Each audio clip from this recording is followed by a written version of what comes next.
प्रिय विद्यार्थीगण, मैं आपका मित्र दीपक आपका स्वागत करता हूं आपके अपने YouTube चैनल स्मार्ट गुरुकुल में।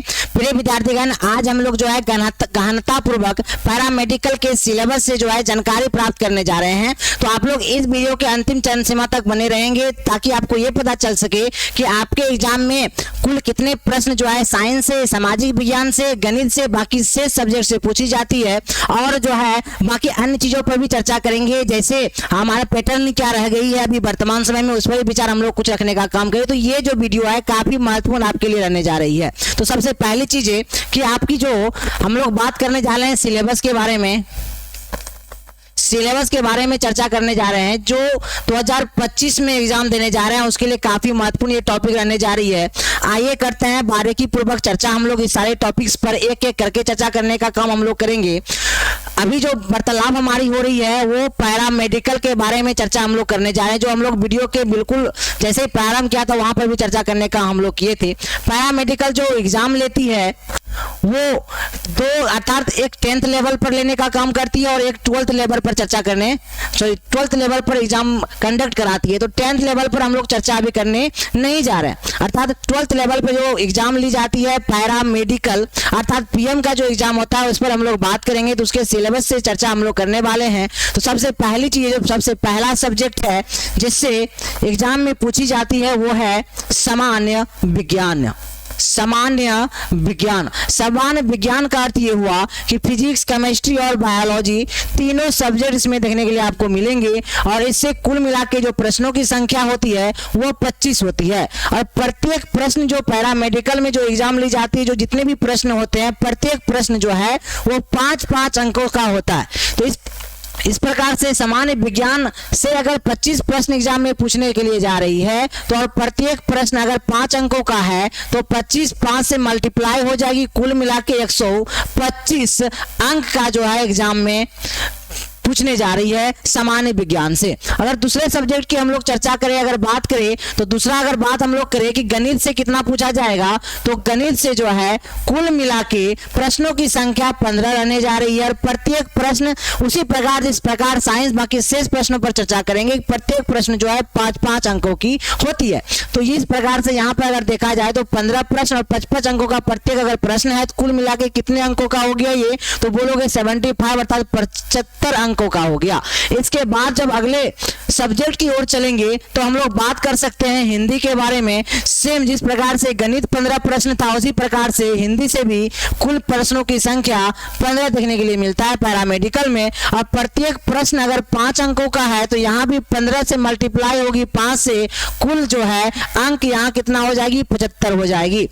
आगे चलते हैं और एक सब्जेक्ट देखने के लिए आपको मिलेगा हिंदी के बाद। अगर चर्चा हम लोग करें इंग्लिश का तो इंग्लिश से जो प्रश्नों की संख्या 15 ही रहता है और प्रत्येक प्रश्न अगर 5 अंकों की है तो यहां से भी 75 अंक देखने के लिए मिलेगा।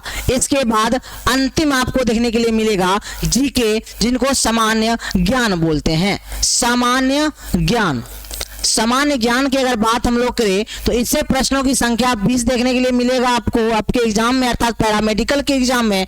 और प्रत्येक प्रश्न 5 अंकों का रहेगी अर्थात 20 से मल्टीप्लाई 5 से होनी है तो कुल अंकों की संख्या कितना हो जाएगी 100 अर्थात 100 हो जाएगी। अब प्रत्येक सब्जेक्ट से मैंने बता दिया कि कुल मिला के जो सब्जेक्ट आपके एग्जाम में आएंगे वो 5 आएंगे और सामान्य विज्ञान से 25 प्रश्न, गणित से 15, हिंदी से 15, इंग्लिश से भी 15 और जीके से 20 प्रश्न दिखेंगी। कुल मिला के अगर प्रश्नों का जो है अगर योग हम लोग करने का काम करेंगे तो प्रश्नों की संख्या कितना हो जाएगी, तो बोलेंगे 90 क्वेश्चन हो जाएगा। और इसी प्रकार से जो अंकों की संख्या अगर देखा जाए कुल कितने अंकों का एग्जाम में पूछा जाएगा, अगर 90 अर्थात 90 प्रश्न अगर हुआ तो प्रत्येक प्रश्न अगर 5-5 अंकों का है आपके एग्जाम में तो 5 से मल्टीप्लाई करोगे तो 450 अंक देखने के लिए मिलेगा। ये सारी चीजें बातें हैं। अब देखिए इसके अलावा हम लोग चर्चा कर सकते हैं कि आपके एग्जाम में जो है समय जो आपको मिलती है, सबसे पहली चीज है कि पैरामेडिकल का जो एग्जाम होती है, मैंने भी पहले चर्चा किया 10th और 12th दोनों लेवल पर होती है। तो 10th की चर्चा यहाँ नहीं हो रही है, 12th की चर्चा हम लोग कर रहे हैं। तो 12th लेवल का जो पैरामेडिकल आपकी है उसमें इतने सब्जेक्ट आपको दिखेंगे अर्थात 5 सब्जेक्ट दिखेंगे, प्रश्नों की संख्या 90 दिखेगी और कुल अंकों की संख्या 450 देने के लिए आपको मिलेगा। अगर हम लोग बात करें समय की चर्चा करें कि समय आपको कितना मिलेगी ये सारे प्रश्नों को हल करने के लिए, तो आप बोल सकोगे कि 2 घंटा 15 मिनट देखने के लिए आपको मिलेगा। 2 घंटा 15 मिनट आपको समय देखने के लिए मिलेगा। क्लियर सी बात है। और दूसरी एक और टॉपिक पर अभी जस्ट हम लोग चर्चा कर लिए कि प्रत्येक प्रश्न जो आपका होना है, प्रत्येक प्रश्न जो होना है वो कितने अंकों का होना है भाई, तो बोलोगे 5 अंकों का प्रत्येक प्रश्न देने के लिए मिलेगा। और अगले स्टार में आप ये जान पाओगे कि निगेटिव मार्किंग है क्या, तो निगेटिव मार्किंग नहीं है, बिल्कुल भी नहीं है। तो अर्थात आप 90 के 90 प्रश्न को आपको क्या करना है, गोले में रंग कराना है। अर्थात आपका जो एग्जाम होना है वो एमसीक्यू वाइज होगी। एमसीक्यू मतलब मल्टीपल चॉइस क्वेश्चन होने वाली है। 4 ऑप्शन आएंगे, 4 ऑप्शन में से जो सबसे उपयुक्त आपको ऑप्शन लगेगा उसे आपको देखनी है, उसे टिक करके रंग के आ जानी है। इतनी सी बातें हो गई, ये सारी चर्चाएं हम लोगों ने कर ली। आई थिंक आप सारी चीजें आप समझ गए होंगे। अब चूंकि ये तो सिलेबस हो गई ओवरऑल, अब सबसे बड़ी बातें हैं कि हम लोग को चर्चा ये भी करनी है कि सामान्य विज्ञान के अंदर आपको फिजिक्स, केमिस्ट्री, बायोलॉजी दिखेगी, कौन कौन से चैप्टर आपको देखने के लिए मिलता है। गणित से, हिंदी से, इंग्लिश से, सामान्य ज्ञान से, सारे सब्जेक्ट्स पर हम लोग बात करेंगे। और बिल्कुल ये ऑफिशियल सिलेबस है आपका, एक एक करके सारे सब्जेक्ट जितने भी हैं वो मैंने लिखा और जितने भी चैप्टर्स होंगे सब पर बात करेंगे। तो सबसे पहले हम लोग चर्चा करने वाले हैं सामान्य विज्ञान की ओर चलते हैं। और सामान्य विज्ञान में कुल कितने चैप्टर दिखेंगे उस पर बात हम लोग करेंगे। सबसे पहली बात है, अभी जस्ट जो हम लोग चर्चा भी करके निकल आए हैं वो ये है कि हम लोग देखने किसका सिलेबस जा रहे हैं। अभी तो बोलोगे सर साइंस का देखने के लिए जा रहे हैं, साइंस का देखने के लिए जा रहे हैं। साइंस 3 भागों में वर्गीकृत था, आप सबको पता है कौन कौन सा। तो आप लोग बोलोगे सर फिजिक्स और केमिस्ट्री और बायोलॉजी। तो सर आपके लिए सबसे इंपॉर्टेंट कौन सा पोर्शन रहने वाला है, तो बायोलॉजी वाला पोर्शन, बाकी से दोनों पोर्शन है। ये साइंस की बातें होगी। आइए, ये छोटी सी बातें थी, इसके अलावा बात अब हम लोग करते हैं। क्योंकि साइंस 3 भागों में वर्गीकृत है, फिजिक्स, केमिस्ट्री और बायोलॉजी। अब पहले फिजिक्स में कुल कितने चैप्टर आपको अध्ययन करना है उस पर बात करेंगे। केमिस्ट्री में कुल कितने चैप्टर का अध्ययन आपको करनी है और बायोलॉजी में कुल कितने चैप्टर है। जितने चैप्टर मेरे द्वारा बताई जाएगी उसे बारीकी पूर्वक अगर आप देखते हैं, समझते हैं, सीख जाते हैं, सीखने में कामयाब हो जाते हैं, तो साइंस से आने वाले जो प्रश्नों की संख्या अभी जो हम लोग चर्चा किए हैं 25 है, वो सारे प्रश्न आप हल कर पाओगे। अर्थात अगर अंक की बात किया जाए तो लगभग 125 अंक आप लोग जो है अच्छे से अर्जित कर पाओगे। बिना देर के हम लोग आगे बढ़ते हैं और सिलेबस को देखते हैं। सबसे पहली चीज है जिस पर बात हम लोग करने जा रहे हैं, फिजिक्स, भौतिक विज्ञान के चैप्टर से बात हम लोग करने जा रहे हैं। तो आइएगा, ध्यान से आपको समझने का काम करना है। तो बात किससे करने जा रहे हैं भाई, फिजिक्स से। और फिजिक्स में चैप्टर की जितनी संख्या है सबसे वार्तालाप हम लोग करेंगे। सबसे पहला और सबसे महत्वपूर्ण चैप्टर है जिनका नाम है यूनिट एंड डायमेंशन, मात्रक एवं विमा। मात्रक एवं विमा, मात्रक एवं विमा। इस पर बहुत ही सावधानी पूर्वक आपको जो है इस चैप्टर को आपको देखने का काम करना है, ताकि ये चैप्टर आपके हाथ से ना निकल जाए, क्योंकि ये चैप्टर काफी ज्यादा महत्वपूर्ण है। आइए सब पर हम लोग बारीकी पूर्वक देखने का काम करेंगे। और दूसरा चैप्टर का अगर हम लोग बात करें तो वो क्या है, गति और वेग। गति और वेग। नेक्स्ट चैप्टर की अगर चर्चा हम लोग करें, बात करने अगर जाए तो बोल सकोगे कार्य, शक्ति और ऊर्जा। कार्य, शक्ति और ऊर्जा। पिछले 2-3 जो है एग्जाम जो पिछले साल जो हो रखी 2-3 सालों से जो है कार्य, शक्ति और ऊर्जा से प्रश्न देने के लिए नहीं मिलता था। इस बार काफी बारीकी पूर्वक हम आपको जो है सिलेबस ये बताए थे, समझाए थे और बोले थे ये सिलेबस में प्रश्न देने के लिए मिलेगा। और इस बार दो प्रश्न देने के लिए आपको मिला था इस चैप्टर से, वो भी न्यूमेरिकल। क्वेश्चन नंबर 4, अगर चैप्टर नंबर 4 की ओर चले तो हम लोग बोल पाएंगे गुरुत्वाकर्षण। गुरुत्वाकर्षण। और नेक्स्ट अर्थात जो है हम लोग चलेंगे अगले चैप्टर की ओर, तो आप लोग बोल पाओगे तरंग एवं ध्वनि। तरंग एवं ध्वनि आप बोल पाओगे। चैप्टर नंबर अगर 6 की ओर हम लोग चलेंगे, चैप्टर नंबर 6 में आएगा ऊष्मा एवं ऊष्मागतिकी। ऊष्मा एवं ऊष्मा गतिकी। सावधानी पूर्वक देखने का काम करेंगे ताकि आपको ये पता चल सके कि आपकी जो है ऑफिशियल सिलेबस है क्या। आइएगा, चैप्टर नंबर 7 की ओर चलेंगे तो आप लिख पाओगे प्रकाशिकी। प्रकाशिकी। नेक्स्ट चैप्टर की ओर अगर हम लोग आगे बढ़ते हैं तो देखते हैं स्थिर वैद्युतिकी। स्थिर वैद्युतिकी। आगे चलते हैं, आगे चैप्टर की ओर चलेंगे, चैप्टर नंबर 9 तो बोलोगे सर विद्युत धारा। विद्युत धारा हो जाएगा। नेक्स्ट चैप्टर नंबर 10 तो बोल सकेंगे हम लोग चुंबकत्व, चुंबकत्व। और चैप्टर नंबर 11 और लास्ट चैप्टर है वो है प्रत्यावर्ती धारा, प्रत्यावर्ती धारा। इतने सारे चैप्टर आपको फिजिक्स के हैं, सारे चैप्टर पर आपको बारीकी पूर्वक चर्चा करनी पड़ेगी, सावधानी पूर्वक पढ़नी पड़ेगी, समझनी पड़ेगी, तभी चीजें आपको जो है अच्छे से देखने के लिए मिलेगा, अर्थात आप अपने एग्जाम में क्वालिफाई कर सकोगे। ये सारा का सारा जो मेरा व्यक्तिगत मेहनत है, मेरा व्यक्तिगत एक्सपीरियंस है सिलेबस की, और दूसरी बात है जो आपका ऑफिशियल सिलेबस है उसे मद्देनजर रखकर सारे सिलेबस को आपके समक्ष हम रखने का काम किया है। ये हो गई फिजिक्स की बातें। जब हम लोग आगे चलेंगे और आगे देखने का अगर हम लोग काम करेंगे फिजिक्स के अलावा केमिस्ट्री की, केमिस्ट्री की अगर बात करें तो आइए करते हैं चर्चा और देखने का काम करते हैं। केमिस्ट्री का जो प्रथम चैप्टर आपको देखने के लिए मिलेगा, जो प्रथम चैप्टर होना है केमिस्ट्री का, वो होगा परमाणु एवं संरचना, परमाणु एवं संरचना होगी। और चैप्टर अगर दूसरा बात किया जाए तो वो क्या होगी सर, तत्वों का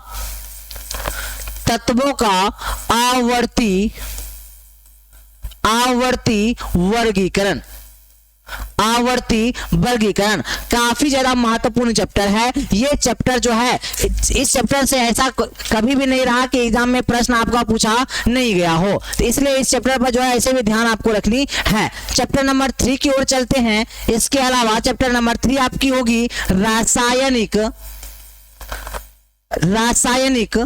आवंत, रासायनिक आवंत, ठीक है। और चैप्टर नंबर 4 की ओर अगर हम लोग बात करें तो बोलेंगे साम्यावस्था। ये बहुत चैप्टर, इस चैप्टर से प्रश्न देने के लिए नहीं मिलता था, लेकिन पिछले 2-3 वर्षों से देखने के लिए मिल रहा है, तो ये चैप्टर आपसे निकल ना जाए। आगे चलते हैं और अगले चैप्टर की हम लोग बढ़ने का काम करेंगे। वो क्या होगी सर, चैप्टर नंबर 5 तो बोलोगे एस पी और डी ब्लॉक, एस पी और डी ब्लॉक। चलिए चैप्टर नंबर 6 की अगर बात करें हम लोग तो हम लोग बोलेंगे रेडॉक्स अभिक्रिया, रेडॉक्स अभिक्रिया। Chapter number 6। अब बात करेंगे हम लोग चैप्टर नंबर 7 की। चैप्टर नंबर 7 में जैसे आओगे, अभी जस्ट हम लोग पढ़े हैं फिजिक्स में, सिलेबस में ये चीजें फिजिक्स में भी दिखेगी और केमिस्ट्री में भी आ गई। तो बेसिकली हम लोग जब फिजिक्स पढ़ेंगे वहां लगभग जो है 90% चीजें वहां देखने के लिए हमको मिल जाएगा। उष्मागतिकी। आइए चैप्टर नंबर 8 से अगर बात किया जाए तो हम लोग बोल पाएंगे हाइड्रोकार्बन, हाइड्रोकार्बन। चैप्टर नंबर 9 की बात करें वो आपको दिखेगा विलयन। आगे चलते हैं चैप्टर नंबर 10 की बात करें तो हम लोग बोल पाएंगे विद्युत रासायन, विद्युत रासायन हम लोग बोल पाएंगे। और चैप्टर नंबर 11 की ओर चलेंगे तो हम लोग बोल पाएंगे हेलो एल्केन, हेलो एल्केन एवं हेलो एरेन। बहुत अच्छा चैप्टर है ये आपका।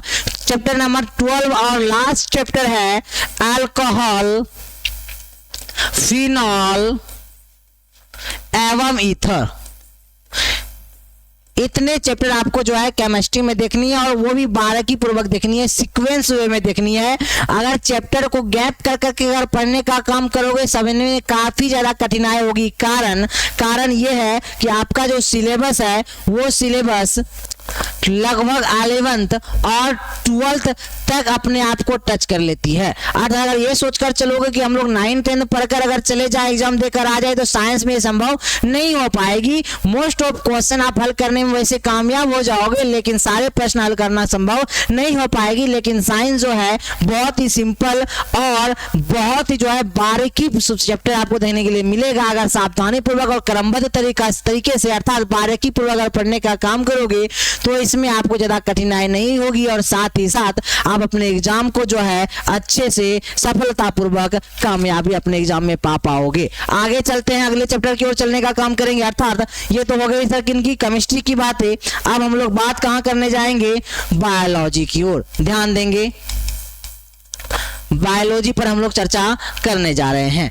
चलिए ध्यान देने का काम करेंगे जितना हो सकता है, क्योंकि बायोलॉजी काफी ज्यादा महत्वपूर्ण आपके एग्जाम के दृष्टिकोण से है, इसलिए बायोलॉजी के प्रत्येक चैप्टर को गहनतापूर्वक समझने का काम करनी है। तो प्रथम चैप्टर है बायोलॉजी का, क्या है भाई, तो बोलोगे जीव जगत। जीव जगत, जिस पर बहुत ही अच्छे से विचार करनी है और समझनी है। और इस प्रकार से हम सिलेबस को सीक्वेंस में लिखे हैं कि जो सबसे इंपॉर्टेंट चैप्टर है, जहां से ज्यादा प्रश्नों की संख्या जो है पूछने की संभावना होती है, उस सबसे ऊपर रखा गया, फिर शेष बाकी शेष इस प्रकार से रखने का हम काम किए हैं। तो पहला जीव जगत है, दूसरा चैप्टर है वो है आपका कोशिका। कोशिका आपको भले समझ में ऐसा लग रहा हो या आपको ऐसा इमेज अर्थात प्रतिबिंब बन रहा हो कि कोशिका जो चैप्टर है काफी छोटी है, नहीं, चैप्टर छोटी भले ही हो लेकिन कॉन्सेप्चुअल क्वेश्चन आते हैं वो आपसे रुक ना जाए। क्वेश्चन नंबर चैप्टर नंबर 3 की ओर जब चलेंगे वो आएगा सर पादप। आइए आगे चलते हैं। चैप्टर नंबर 4 की ओर जो चलोगे आइएगा उसे बोलेंगे मानव शरीर विज्ञान। मानव शरीर विज्ञान, इसके अंतर्गत आपको जितने भी तंत्र होंगे सबके बारे में अध्ययन करना होगा। फॉर एग्जाम्पल पहला अगर चर्चा हम लोग करें कि पाचन तंत्र, इसका चर्चा यही करनी है। दूसरी अगर बात करें हम लोग कंकाल तंत्र, इसकी भी चर्चा हम लोग क्या करना है, यही हम लोगों को बेसिकली करने का काम करना है। तीसरा समझने का काम की जगह आपसे कहा जाए तंत्रिका तंत्र, ये भी यही चर्चा करेंगे। और चौथा अगर बात किया जाए, अगर हम लोगों को देखने के लिए मिले तो श्वसन तंत्र की भी चर्चा हम लोग यही करेंगे। अर्थात ये सारे जो है टॉपिक्स की चर्चा इसी चैप्टर में करनी है और सबसे महत्वपूर्ण चैप्टर ये देखने के लिए मिलता है। कभी कभी प्रश्न जो है 2 से 3 तक पहुंच जाती है इस चैप्टर से, इस अध्याय से, मानव शरीर विज्ञान अर्थात ये सारी चीजों से सब एक दूसरे से संबंधित रखती है। आइए चलते हैं चैप्टर नंबर 5 की ओर। 5 चैप्टर है आपका कृमि बैक्टीरिया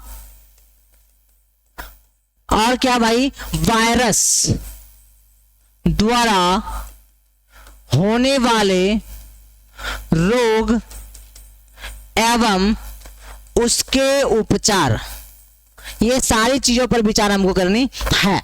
आइए चैप्टर नंबर 6 की ओर चलते हैं। 6 क्या है भाई, वो बोलेंगे हम लोग आनुवांशिकी एवं विकास। आनुवांशिकी एवं विकास की ओर चलेंगे। चैप्टर नंबर 7 है आपका प्रमुख टीका। प्रमुख टीके की ओर चलेंगे। चलिए ये सारी बातें हैं जी, ये मुख्य चैप्टर्स आपको रहने के लिए मिलेंगी। थोड़ा कम चैप्टर ही है लेकिन जो है आपके एग्जाम के दृष्टिकोण से बायोलॉजी जो सब्जेक्ट है, जिनके जितने भी चैप्टर है सारे के सारे महत्वपूर्ण है। क्लियर सी बात है। आप अगर ऑफिशियल सिलेबस की ओर अपना आपको रुख करोगे तो वहां पर जो है पिछले साल से उस बाकी से सिलेबस अगर देखोगे अर्थात पिछले साल के ऊपर जितने भी सिलेबस जारी की गई तो वहां पर ये सारे जो जितने भी मैंने 4 लिखा है मानव शरीर विज्ञान के अंतर्गत, ये सारे चैप्टर को बाकी से आगे बढ़ा दी गई है, मतलब सेपरेट चैप्टर बना दी गई है। तो मैंने क्या किया, इसे एक साथ ही रख दिया। इस प्रकार से चैप्टर की संख्या कुल कितनी हो गई, 7, और प्रत्येक चैप्टर काफी महत्वपूर्ण। ये होगी बायोलॉजी की बात। उसके पहले हम लोगों ने क्या देखने का काम किया, केमिस्ट्री, इतने सारे चैप्टर से आपको अध्ययन करनी है, 12 की पूर्वक वो भी है। और उसके बाद फिजिक्स की ये सारे चैप्टर्स हैं जिस पर आपको वार्तालाप करनी है, बातें करनी है। सिर्फ आपको नहीं, आपके साथ साथ जो है जिनसे भी आप अध्ययन करो, मुझसे करो या कोई भी आपके जो शिक्षक है, बिल्कुल 12 की पूर्वक करनी पड़ेगी आपको। आइए सारी बातें हो गई सिलेबस की। आइए इसके अलावा आप लोगों को जो है ये चीजों की जानकारी बहुत पहले से भी है और मैं पुनः एक बार आपको दे दूं कि जो है पैरामेडिकल गुरुकुल बैच जो है हम लोग लॉन्च कर दिए हैं। अर्थात इस पर जो क्लास जो है बस ठीक कल से ही प्रारंभ होनी है। तो सारे लोग उपस्थिति दायर यहाँ करेंगे। अभी आप क्लास आई थिंक जो है आपके पेड बैच में ही देख रहे होंगे, ऐसा हम आशा करते हैं।